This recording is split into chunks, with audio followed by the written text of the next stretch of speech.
Kita akan belajar bersama-sama Mazmur 127 ayat 4. Kita akan baca bersama-sama.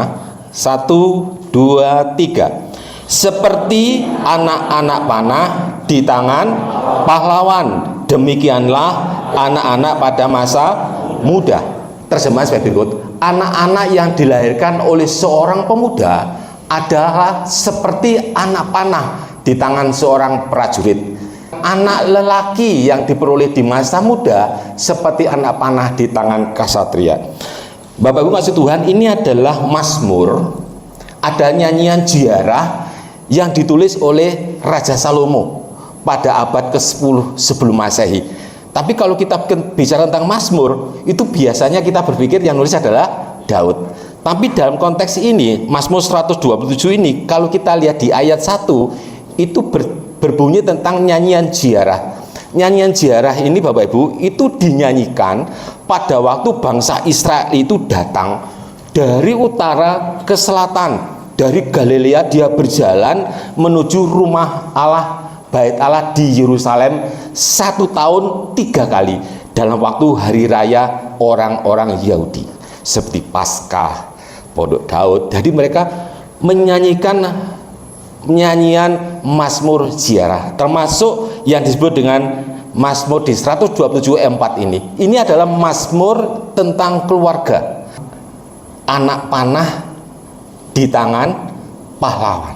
Ya, kalau kita lihat dari sejarahnya tadi, anak-anak itu ada suatu harta yang sangat berharga bagi keluarga Israel, karena anak-anak ini sebagai penerus dari generasi bangsa itu. Ya, nah kalau kita lihat Bapak Ibu dari gramatikalnya, next, dari kalimat yang ditulisnya, next, dari arti kalimat yang ditulisnya itu, next. Seperti, kata seperti ini menunjukkan bahwa ini adalah perumpamaan, ya. Jadi ayat ini ayat perumpamaan. Seperti anak-anak panah, berarti lebih dari satu. Jumlahnya bisa banyak, bisa lebih dari satu. Ya, namanya anak-anak panah. Di tangan pahlawan, demikianlah anak-anak pada masa muda. Anak panah, Bapak Ibu, itu dalam bahasa aslinya ditulis kata kehisim. Kehisim itu akar katanya kets, yang artinya senjata tajam. Ya, tajam ini saudara, tapi bentuknya anak panah nggak seperti pada waktu itu ya. Bentuknya tajam, terbuat dari tembaga atau besi atau juga tombak. Jadi yang dimaksud dengan anak panah ini dalam konteks ini, dalam arti catch itu anak panah, tapi yang ujungnya ini isinya ada besinya, ada tembaga yang dibuat untuk lebih lebih tajam membunuh musuh atau melukai musuh. Nah, atau juga diartikan sebagai tombak. Sedangkan di tangan pahlawan Bapak Ibu, yang dimaksud dalam ini ada ditulis dengan kata gibor. Gibor itu kalau kita lihat asli, bahasa aslinya artinya ayah. Ya, kalau kita baca biasa kan di pahlawan ada prajurit, tapi kalau kita baca teks aslinya, kata gibor, kata pahlawan itu adalah ayah, bapak, pae gitu saudara, ayah, papi, papa, bopo, ya, ayah. Lah, demikian anak-anak pada masa muda, kalimat itu adalah seorang keluarga muda yang mendapatkan anak. Jadi anak-anak kita ini seperti anak panah. Lah kita, ayah ini seperti seorang pahlawan atau namanya pejuang, ya. Nah, Bapak Ibu, kalau kita lihat proses pembuatan panah pada waktu zaman itu, ya, ada besi yang harus dipalu ditempa berkali-kali, bahkan ada yang digosok-gosok, dimasukkan lagi ke dapur api, dipalu lagi sampai dia tajam, terus itu dia dikikir halus sampai ujungnya ini kayak gambar itu saudara. Itu saya ambil di historisnya. Jadi ada panahnya, ada mancipnya ini, kalau masuk itu kalau ditarik dagingnya katut, ya. Nah itu panah pada waktu itu. Lah Bapak Ibu kasih Tuhan, proses pembuatan anak panah itu ternyata dibakar di dalam dapur api yang derajatnya mencapai 1000 derajat sampai membara, sampai ujung-ujungnya ini bisa dimasuki kayu. Ya, yang panjang ini Bapak Ibu pada waktu itu dibuat dari pohon cemara yang dihaluskan.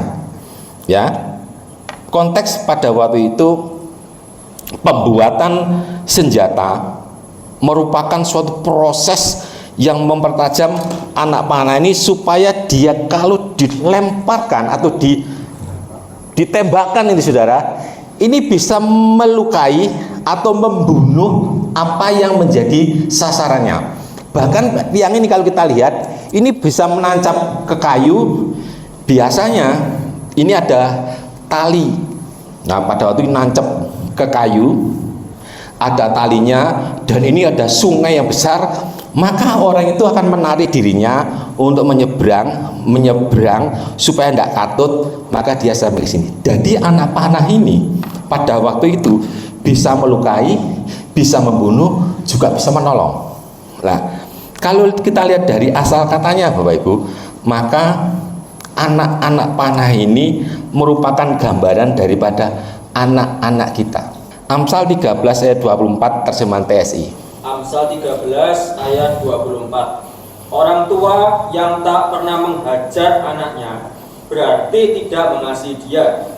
Orang tua yang mengasihi anaknya akan mendidiknya dengan cermat. Nah, kalau dalam terjemahan biasa, siapa tidak menggunakan tongkat benci kepada anaknya, tetapi siapa mengasihi anaknya menghajar dia pada waktunya. Anak-anak panah ini tadi di Mazmur 127 digambarkan sebagai anak kita. Kalau anak-anak kita ini tidak dididik sejak dini hari, Bapak Ibu, tidak ditempa, tidak digosok, tidak diajari, diperhalus Bapak Ibu dengan kasih kita, maka kita akan membuat anak panah ini menjadi tidak berarti. Ya, kalau Amsal 13:24 berkata, siapa yang tidak menggunakan tongkat, tongkat ini adalah alat yang digunakan untuk menuntun, mendidik, mengajar anak-anak kita supaya dia punya dasar hidup, punya tujuan hidup yang tepat, yaitu kebenaran firman Tuhan. Bapak Ibu, kalau kita lihat ada pesan di kitab Ulangan 6 ayat 6 sampai 9. Ulangan 6 ayat 6 sampai 9. Apa yang kuperintahkan kepadamu pada hari ini haruslah kau perhatikan. Haruslah engkau mengajarkannya berulang-ulang kepada anak-anakmu dan membicarakannya apabila engkau duduk di rumah, apabila engkau sedang dalam perjalanan, apabila engkau berbaring, dan apabila engkau bangun. Haruslah juga engkau mengikatkannya sebagai tanda pada tanganmu, dan haruslah itu menjadi lambang di dahimu.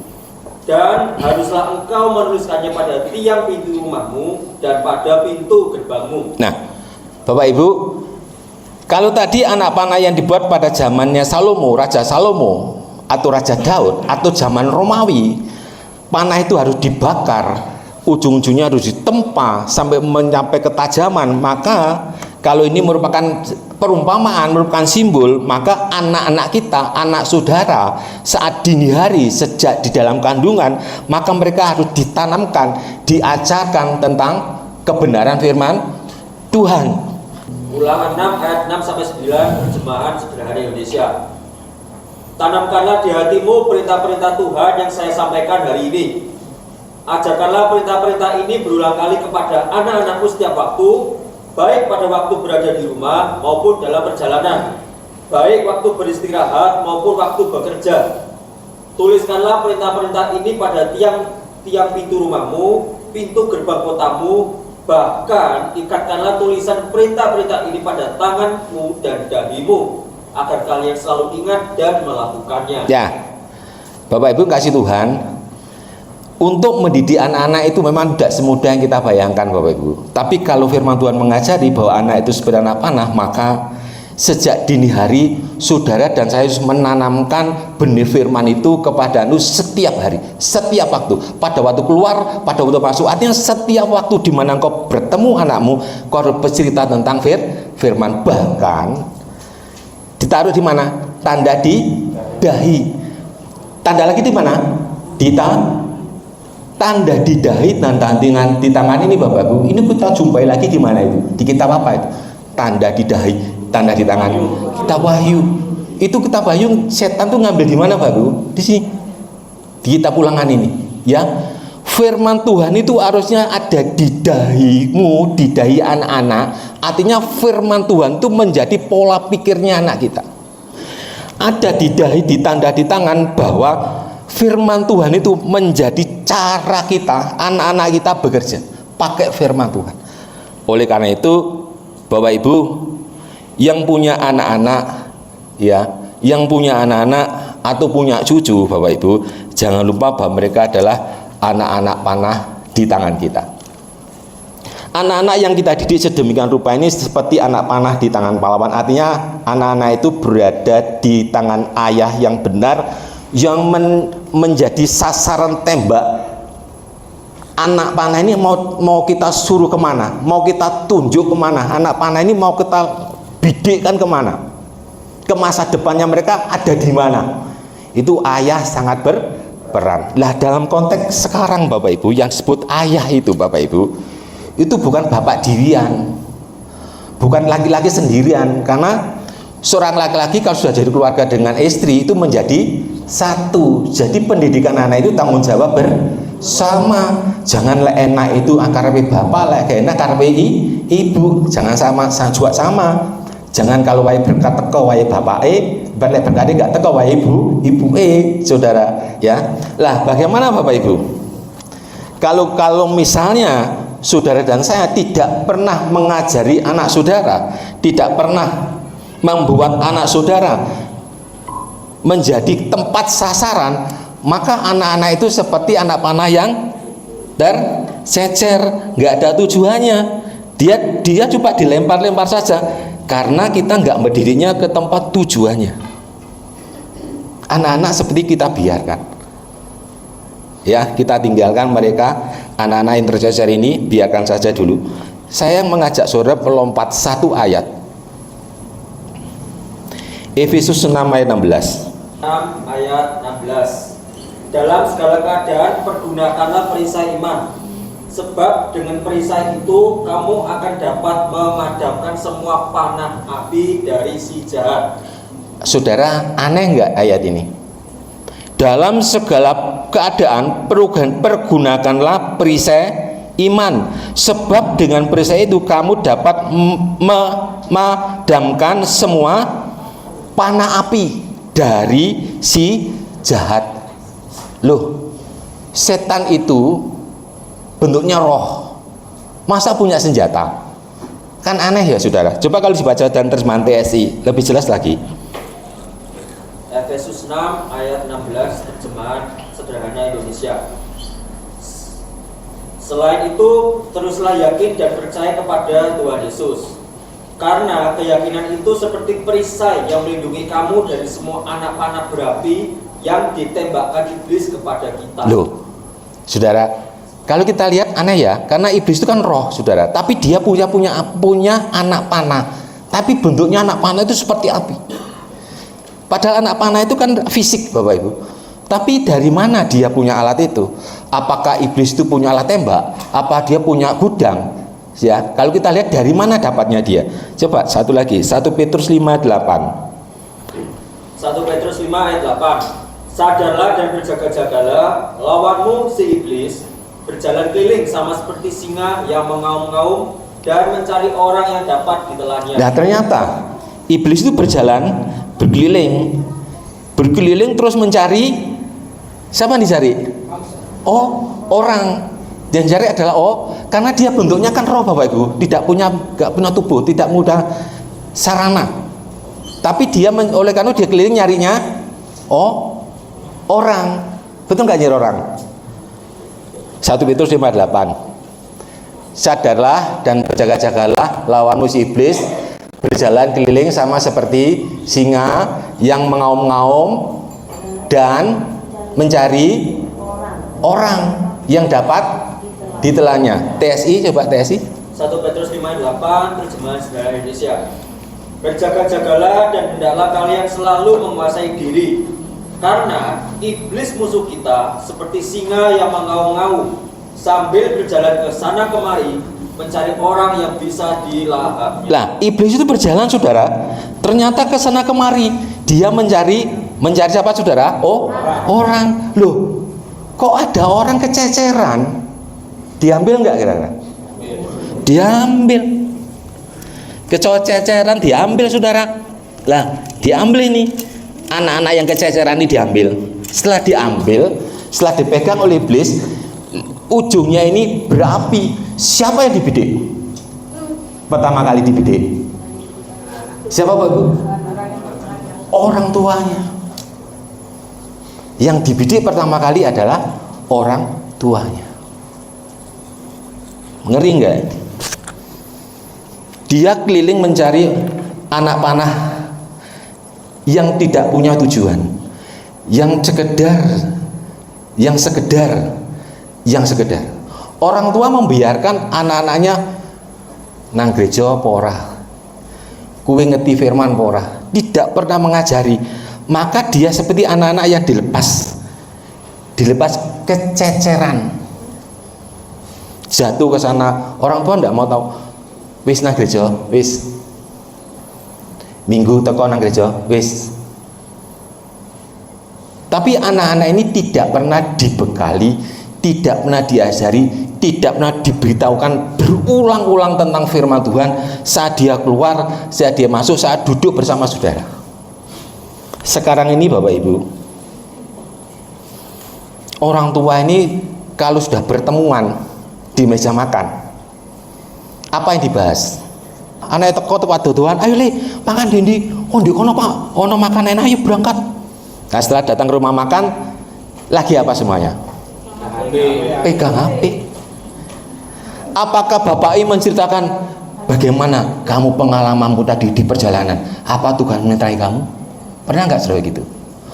Bagaimana le pekerjaanmu? Tuhan beserta sama kamu? Bagaimana anak-anakmu? Bagaimana dia ibadahnya rajin? Apa dia selalu berkata kebenaran firman? Apa begitu? Jujur banget loh Bapak Ibu sekalian ya. Enggak, itu jujur banget saudara. Biasanya ngomong, enggak Om, saya katakan seperti itu. Tapi saya puji syukur Bapak Ibu jujur kan. Enggak. Firman Tuhan ngajari saudara dan saya pada waktu anak-anak sedini mungkin, apalagi sudah usia SMP SMA, saudara harus kenalkan siapa itu Tuhan, siapa itu Allah, siapa itu Yesus, mengapa kamu perlu Yesus. Itu ditanamkan sejak dini hari. Saudara sekalian yang kasih Tuhan, sekarang ini karena usia didiknya dibiarkan kececeran saudara, maka pada masa suksesnya, pada masa sudah jaya-jayanya mereka, dia bukan menjadi orang yang membela kebenarannya, tapi dia berubah setia menjadi menjadi apa? Ada orang datang tempat saya Bapak Ibu dengan bangganya seorang pemuda, tante, saya seorang mualaf loh sekarang. Loh, saya kaget. Anak sekolah minggu loh Bapak Ibu, bapaknya ibunya pelayan gereja, anaknya ngikut main musik, sekarang ikut sekolah minggu, sekarang jadi bekerja swasta. Tapi tiba-tiba lama tidak ketemu ke rumah saya, makan sama istrinya. Lu kaget kok sudah punya istri. Dengan bangganya, dengan banyak orang saudara. Halo tante, sekarang saya sekarang mualaf loh tante. Loh, iya apa saudara? Ini sekolah minggu rajin loh, ibunya pelayanan, tapi bapaknya enggak. Tapi jadi seperti ini. Ada lagi sekarang yang lagi viral toh. Ada seorang bintang film yang terkenal, sudah kaya diberkati Tuhan, tapi jadi apa? Mualaf. Kenapa kok mereka jadi mualaf? Kenapa kok dia melepaskan kepercayaannya? Karena dia tadi anak panah yang tercecer. Kenapa kok tercecer? Gak punya tujuan hidupnya, gak pernah punya dasar hidupnya. Siapa yang salah? Bapak. Wis terus terang aja jawab, gak doa-doa sudah, gak basa-basi. Siapa yang salah? Bapak lek ngomong bapak berarti wong loro sama ibu karena suami istri itu bukan dua tapi satu. Lek saudara mulai sekarang tidak pernah ngajari anakmu siapa itu Yesus, mengapa kamu harus percaya sama Yesus? Maka pada akhirnya kalau dia pertama kali menembak saudara, ada orang tua yang nangis karena anaknya? Ada nggak? Ada. Ada orang tua sampai stres masuk rumah sakit dan akhirnya meninggal karena anaknya? Ada nggak? Ada. Kenapa kok bisa seperti itu anak itu? Karena termasuk panah-panah yang tercek. Ini ngeri loh Bapak Ibu. Ya, jadi saya pada waktu ini mendadak, firman ini mendadak Bapak Ibu, hari Rabu kemarin. Jadi saya mau belajar itu, ingin Tuhan ngajari saya itu maksudnya apa. Ternyata untung Bapak Ibu, saya pada waktu itu tahun 2004 saya ngalamin pemulihan itu, Denny Felix ini saya panggil. Setelah saya pemulihan sama istri, Denny Felix saya panggil. Saya berdoa, saya menangis untuk kesalahan saya kepada Denny. Saya peluk anak itu karena sudah besar, pada SMP. Saya nangis, dia juga nangis. Felix ini belum tahu apa-apa, jangan masih TK, dia yang meluk nangis, tak peluk karena saya minta maaf saudara sama istri saya. Saya tidak tahu kalau pada waktu itu akan terjadi pemulihan. Ternyata Bapak Ibu, kalau Bapak Ibu melihat, next agak cepat, tak lompat, next. Nah, kalau Bapak Ibu melihat di kitab Perjanjian Lama, Tuhan itu pesan yang terakhir itu tentang pemulihan keluarga, bukan tentang gereja, tapi tentang pemulihan. Coba kita baca Maleakhi 4 ayat 5 sampai 6 ya, saya baca. Sesungguhnya aku akan mengutus Nabi Elia kepadamu menjelang datangnya hari Tuhan yang besar dan dahsyat itu. Maka ia akan membuat hati bapak-bapak berbalik kepada anak-anaknya, dan hati anak-anak kepada bapak-bapaknya, supaya jangan aku datang, apa saudara? Memukul. Kata memukul bumi, saudara, ini sama dengan mengambil berkat. Jadi kalau orang tua nanti sampai, yang dimaksud sampai Elia tidak bisa memulihkan hati bapak dan anak tadi, maka dia akan mengambil berkat dari keluarga, memukul bumi sehingga musnah. 400 tahun sudah ngomong Tuhan. Jadi setelah kita Maleakhi ini 400 tahun lagi sudah tidak ngomong Bapak Ibu. Baru kita temui kalimat pertama di Injil Lukas pasal 1 ayat 17. Tolong Mas baca Injil Lukas 1 ayat 17. Jadi setelah Maleakhi tadi, kitab terakhir, pesan Tuhan terakhir, kalau sampai bapak-bapak dan ibu, bapak-bapak dan anak-anak ini tidak ada pemulihan, maka dia akan memukul bumi itu sampai musnah. Kata memukul bumi sampai musnah akan diambil berkat itu dari keluarga. Lah, saudara, kita tahu kalau kita lihat di dalam Lukas 1:17, ternyata Yesus mengawali lagi. Artinya firman itu diawali lagi. Tuhan mengingatkan lagi. Injil Lukas 1:17 berkata, Lukas 1 ayat 17, dan ia akan berjalan mendahului Tuhan dalam roh dan kuasa Elia, untuk membuat hati bapak-bapak berbalik kepada anak-anaknya, dan hati orang-orang durhaka kepada pikiran orang-orang benar, dan dengan demikian menyiapkan bagi Tuhan suatu umat yang layak baginya. Di dalam awal perjanjian baru, Tuhan langsung bikin pemulihan tentang keluarga, karena dia ingin umat yang layak baginya. Artinya tidak ada lagi anak-anak orang percaya Yesus yang tercecer. Bapak Ibu, ini firman ini sebenarnya kan untuk orang Israel, tidak membicarakan orang di luar Israel, gitu loh maksudnya ya. Jadi ini berbicara untuk orang-orang yang percaya Yesus, gitu. Orang-orang atau keluarga yang percaya Yesus, gitu. Ya. Lah, Lukas 1:17 ini Bapak Ibu, dan ia akan berjalan mendahului Tuhan dalam roh dan kuasa Elia. Siapa yang berjalan mendahului Tuhan Yesus datang? Yohanes Pembaptis, ya. Yohanes inilah yang akan memulihkan bapak-bapak berbalik kepada anak-anaknya, dan hati orang durhaka. Orang durhaka ini siapa toh Bapak Ibu? Coba ya, kalau kita lihat di Kolose 3:21, orang durhaka, coba baca Mas. Kolose 3 ayat 21, hai bapak-bapak, janganlah sakiti hati anakmu supaya jangan tawar hatinya. TSI. Terjemahan Sederhana Indonesia. Dan para ayah, Janganlah membuat anak-anakmu sakit hati, sebab anak yang sakit hati tidak akan mau berusaha hidup dengan baik. Orang durhaka itu orang yang tidak mau hidup dengan baik. Ya, jadi kalau sudah orang itu tidak mau hidup dengan berubah jadi baik, itu disebut dengan orang durhaka. Lah, hai bapak-bapak, jangan sakiti hati anakmu. Dimaksud jangan sakiti hati anakmu itu begini Bapak Ibu. Saudara harus memberikan contoh. Kalau saudara bilang jangan merokok, ya saudara jangan merokok. Kalau saudara bilang jangan sampai bohongi papa, saudara jangan berbohong. Jadi saudara menunjukkan bukan hanya ngomong, tapi juga berbuat. Itu yang dimaksud saudara. Jadi kalau saudara menunjuk anak saudara, ayo rajin nang gereja, minggu besok bangun isuk. Anaknya bangun nang gereja sekolah minggu, tapi saudara nggak ke gereja. Itu saudara menyakiti hatinya dia. Itu maksudnya ya. Jadi hai bapak-bapak, jangan sakiti hati anakmu, jangan memprovokasi. Artinya di situ, jangan menyakiti. Artinya apa yang saudara katakan pada anak saudara itu, yo kerjakno gitu loh. Jadi anak-anak itu Bapak Ibu, ada seorang hamba Tuhan melakukan penelitian bahwa anak-anak sekarang ini itu lebih mudah melihat daripada mendengar. Jadi kalau saudara menasihati anak saudara, ojo ngerokok lali, ojo bohong lali. Tapi kalau saudara menunjukkan sikap hati pribadi saudara, saudara nggak merokok, saudara juga pernah berbohong di keluarga itu, saudara rajin berdoa, maka dia lebih cepat melihat sikap kita daripada kita nasihati mereka.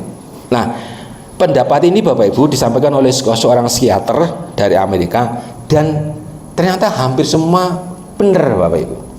Jadi anak-anak itu melihat teladan daripada ayahnya, orang tuanya itu. Ya, jangan diremehkan anak-anak kita. Pak, lah aku suka di anak Pak. Tapi kan dibutuh toh. Tapi kan duwe ponakan toh, saudara. Tapi punya saudara lain toh. Oh, punya anak rohani toh, saudara. Kan sama, ya. Yang terakhir, kita akan lihat contoh saudara di Alkitab. Bapak Ibu pernah nggak kenal namanya tokoh yang bernama Yeftah di Alkitab? Kalau nggak kita baca ya. Ini ada contoh yang tulis di Alkitab supaya Bapak Ibu paham ya dengan saya bicarakan tadi, dengan konteks yang dibicarakan tentang anak-anak kita ini jangan disepelekan, karena itu akan sangat berbahaya. Dia bisa melukai kita, dia bisa membunuh kita, tapi dia juga bisa membuat masa depan keluarga itu menjadi cerah, membawa keluarga itu menjadi naik di hadapan Tuhan. Jadi membawa keturunan itu menjadi harum di mata Tuhan. Keluarga itu menjadi dipakai oleh Tuhan. Keluarga itu menjadi diberkati oleh Tuhan karena anak-anak kita, ya. Nah, kita coba lihat contoh Bapak Ibu di Hakim 1. Hakim 11 ayat 1 sampai 3. Adapun Yeftah, orang Gilead itu adalah seorang pahlawan yang gagah perkasa, tetapi dia anak seorang perempuan sundal. Ayah Yeftah ialah Gilead. Juga istri Gilead melahirkan anak-anak lelaki baginya. Setelah besar anak-anak istrinya ini, maka mereka mengusir Yeftah. Katanya kepadanya, engkau tidak mendapat milik pusaka dalam keluarga kami, sebab engkau anak dari perempuan lain. Maka larilah Yeftah dari saudara-saudaranya itu dan diam di tanah Tob. Di sana berkumpullah kepadanya petualang-petualang yang pergi merampok bersama-sama dengan dia. Terus lagi? Beberapa waktu kemudian Bani Amon berperang melawan orang Israel. Dan ketika Bani Amon itu berperang melawan orang Israel, pergilah para tua-tua Gilead menjemput Yeftah dari tanah Tob. Kata mereka kepada Yeftah, mari jadilah panglima kami dan biarlah kita berperang melawan Bani Amon. Tetapi kata Yeftah kepada para tua-tua Gilead itu, bukankah kamu sendiri membenci aku dan mengusir aku dari keluargaku? Mengapa kamu datang sekarang kepadaku pada waktu kamu didesak?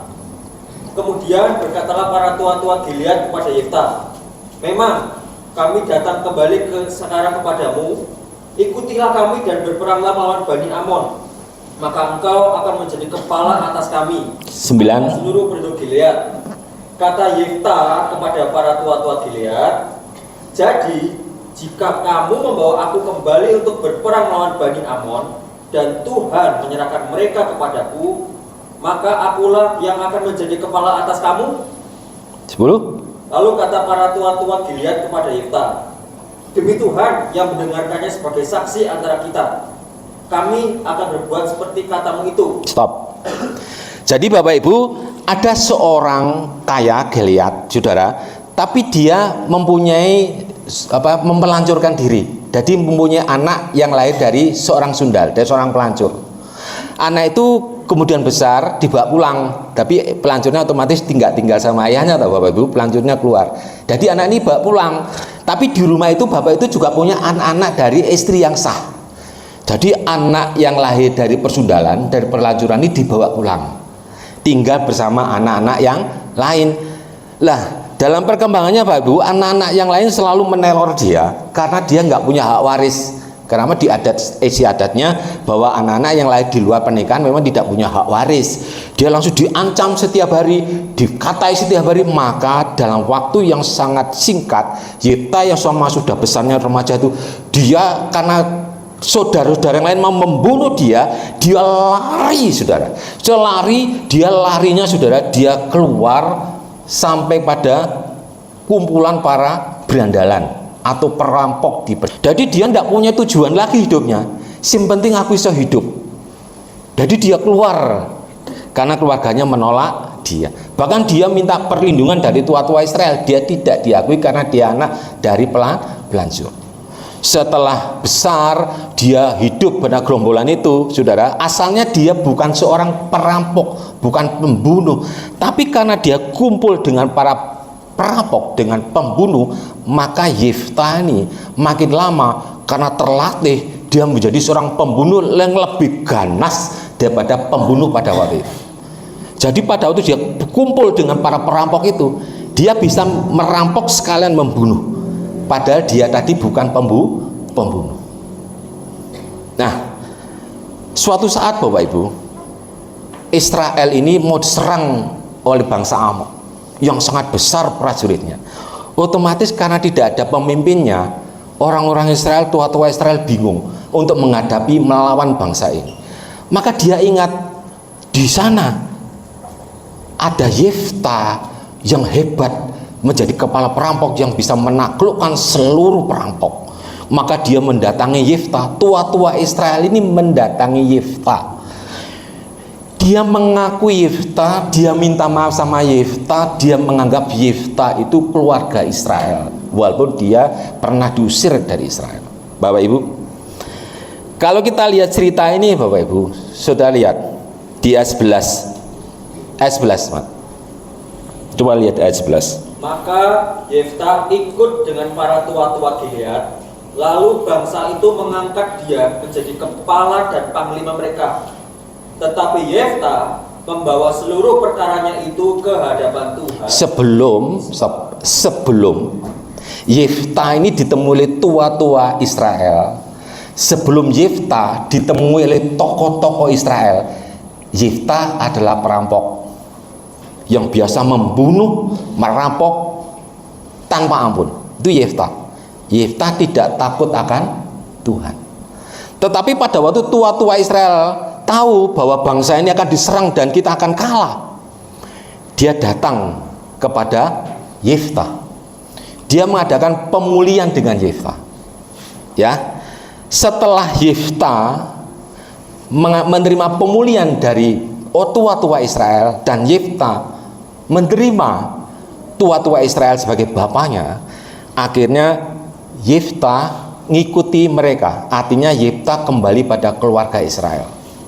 Setelah Yefta bersama-sama Israel itu Bapak Ibu, setelah ada pemulihan itu, Yefta menyerahkan perkaranya kepada Tuhan. Sebelum pada pertemuan, sebelum ada pemulihan, Yefta statusnya apa? Perampok, membunuh, melukai. Tetapi pada waktu Israel, tua-tua Israel mengadakan pemulihan sama Yefta, setelah statusnya Yefta jadi apa? Pahlawan, panglima jadi panglima tentara Israel. Dan dia menang nggak? Menang. Yeftah yang tertolak, yang diusir, yang sakit hati, sebagai panah yang tercecer itu, saat bapaknya datang mengadakan pemulihan, Yeftah merespon, maka sifatnya Yeftah berubah, karakternya Yeftah berubah. Yang dulu tidak takut akan Tuhan, sekarang dia berubah menjadi takut akan, karena dia ini sebenarnya adalah orang Israel.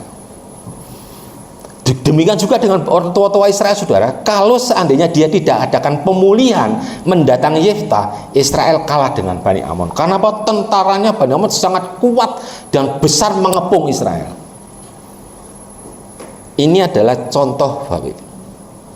Kalau Bapak Ibu ingin diberkati Tuhan, maka ayah atau bapak harus mengadakan pemulihan dengan anak.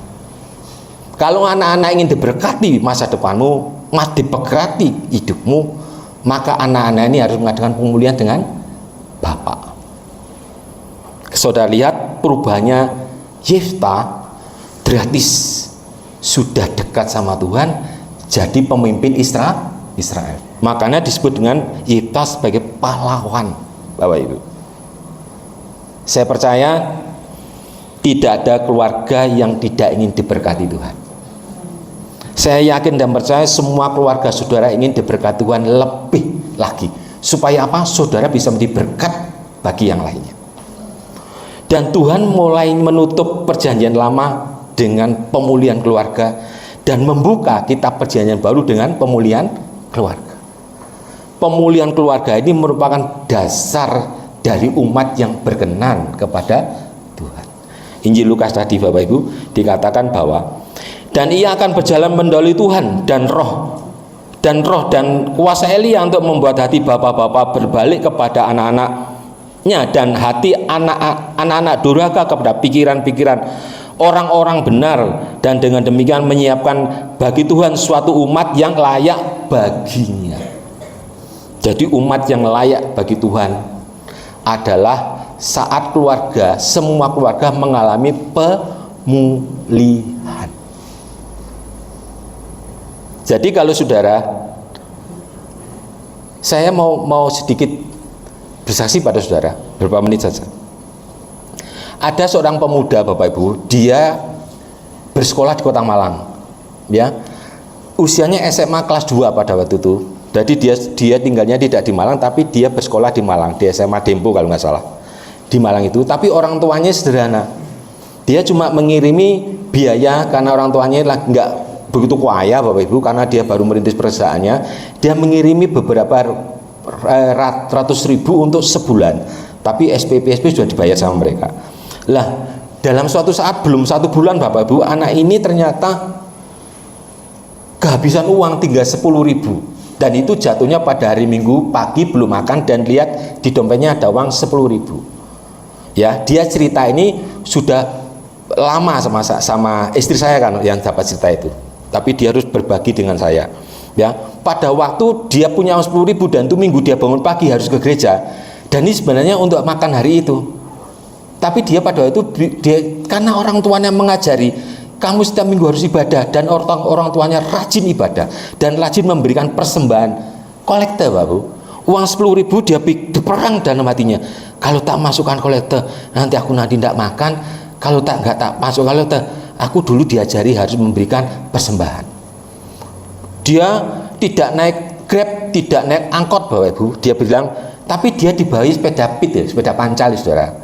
Dari ke gereja, yang lainnya naik Grab, naik mobil, naik motor, dia naik pit, saudara. Pada waktu itu hatinya itu seperti tidak malu dilihat orang lain. Dia berjalan di gereja itu. Nah, pada waktu persembahan ada peperangan yang dahsyat, dia bilang di hatinya sambil menangis, Tuhan, uang 10.000 ini kalau tak masukkan ke kolektor nanti ini Tuhan, saya nanti makan apa? Tapi dia peperangan itu dia ingat orang tuanya pernah ngomong, jangan mengambil uangnya Tuhan. Terus mengiang di telinganya, alah Tuhan, soal makan nggak makan bukan urus aku, dimasukin belum, saudara. Setelah itu dia bilang, wis puasa hari ini, sampai nunggu kiriman papa mamai ngirim, saudara. Karena dia nggak berani telepon, dia bilang, kamu gak telepon sama papa mamamu, nggak berani om, nggak berani telepon, itu jatahnya sebulan harus pas, saudara. Dia memuji dia dengan firman bahwa Allah itu tidak pernah meninggalkan umatnya saat dia taat. Dia pulang di parkiran, saudara, tiba-tiba saudara dipanggil nama Trisna noleh, saudara. Lah ini orang ini ternyata teman saya. Trisna, dia lihat noleh, oh iya, dia lari temuan, saudara. Dia cerita, dia salaman.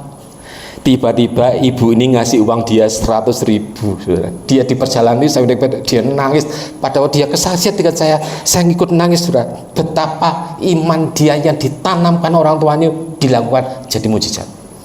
100.000, dia biasanya kalau makan sehari itu di 30.000, 15.000 zaman itu. Dari sekarang saya hitung sudah sekitar 22 tahun ya Bu Edi, 22 tahun yang lalu saudara kejadian itu. Tapi pada waktu dia cerita bahwa firman yang ditanamkan orang tuanya itu sudah menatap di dalam telinganya.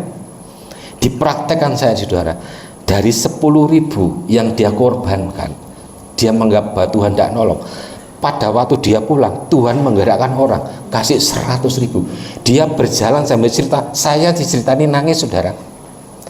Karena begitu keluar biasanya Tuhan, yang sekecil itu Tuhan pelihara. Cuma butuh apa, saudara? Taat.